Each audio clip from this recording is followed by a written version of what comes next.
चिराग पासवान का अभी अभी जेपी नड्डा से मुलाकात हुई है और मुलाकात के बाद चिराग पासवान ने सीट बंटवारे पर सहमति जताते हुए एक पोस्ट करते हैं। चिराग पासवान बता दें कि चिराग पासवान का भारतीय जनता पार्टी से जो बातचीत चल रही थी सीट शेयरिंग पर लगभग कन्फर्म हो गई है और चिराग पासवान की सहमति हो गई है। साथियों बता दें कि चिराग पासवान ने पोस्ट किए हैं कि सही समय आने पर, उचित समय आने पर इसकी सार्वजनिक की जाएगी। लेकिन चिराग पासवान का बीजेपी से जो डील फाइनल होने वाली थी वो हो गई। बता दें कि चिराग पासवान जेपी नड्डा से मुलाकात करते हैं अभी से कुछ देर के बाद।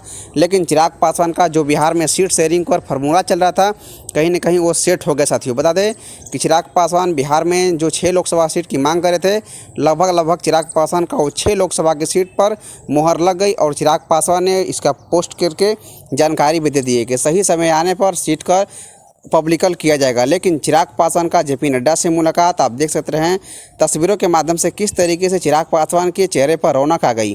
कहीं ना कहीं चिराग पासवान का बीजेपी के सामने जो सीट प्रस्ताव रखा गया था वो क्लियर नहीं हो पा रहा था। लेकिन चिराग पासवान का जो सीट शेयरिंग पर फार्मूला था वो लगभग तय हो गया है। आप देख सकते हैं तस्वीरों के माध्यम से कि जेपी नड्डा से चिराग पासवान अब से कुछ देर की पहले ही मुलाकात करते हैं और मुलाकात करके चिराग पासवान ने पोस्ट करते हैं कि बीजेपी के सामने जो शर्त रखी गई थी हम लोग की सीट सहमति की वो बन गई है, लेकिन सही समय आने पर उसकी सार्वजनिक की जाएगी।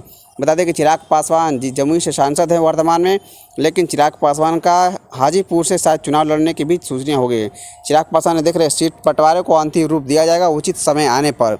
बता चिराग पासवान ने इसकी सही समय आने पर इसको पब्लिकल, हमको लग रहा है कि चिराग पासवान कल के बाद पटना आएंगे और पटना आते ही चिराग पासवान ने प्रेस कॉन्फ्रेंस करके इसकी जानकारी देंगे। साथियों बता दें कि चिराग पासवान वर्तमान में जमुई से सांसद हैं और चिराग पासवान हाजीपुर से लोकसभा चुनाव लड़ सकते हैं। साथियों ये सबसे बड़ी खबर आ रही है और चिराग पासवान का जेपी नड्डा से मुलाकात कहीं ना कहीं ये संकेत दे दिया कि चिराग पासवान एनडीए के हिस्सा हैं और रहेंगे। साथियों बता दें कि चिराग पासवान का सीट शेयरिंग पर सहमति बन गई। ये सबसे बड़ी खबर आ रही है बिहार के राजनीति से चिराग पासवान के लिए।